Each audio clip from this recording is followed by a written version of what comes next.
Tolérance zéro sur les coups d'État en Afrique, comme au Mali, en Guinée, au Burkina Faso, au Soudan, au Niger. Le Gabon est le théâtre d'un coup d'État militaire depuis le 30 août 2023.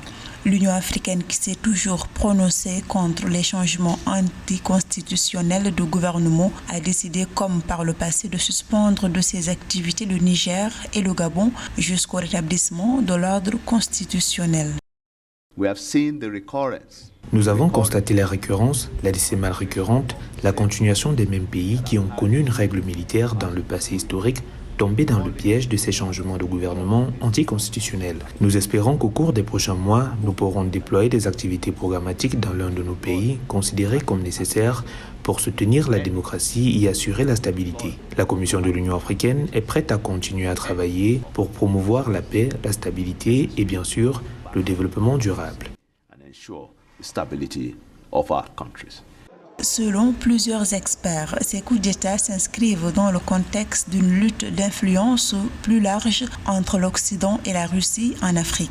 À en croire les autorités de transition des 10 pays, l'un des principaux facteurs avancés pour justifier ces coups de force est l'ingérence de la France dans la gestion territoriale. La situation sécuritaire du continent aujourd'hui est profondément marquée par la métatase du terrorisme et de la dangereuse résurgence des changements anticonstitutionnels.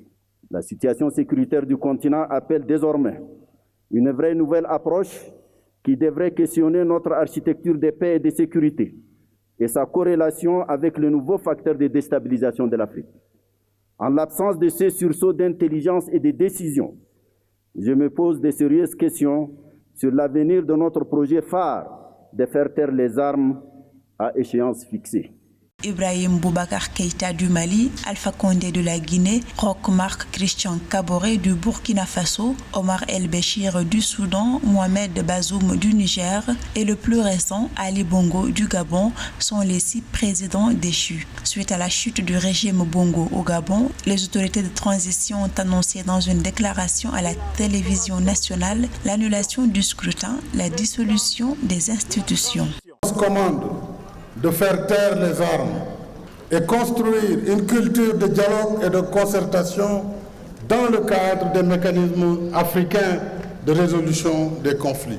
Les antagonismes dispersent nos efforts et nous retardent sur le chemin du développement. J'appelle à un examen de conscience pour réaliser la paix des braves afin de mieux nous consacrer aux autres urgences qui nous préoccupent. Perdus, ces familles endeuillées.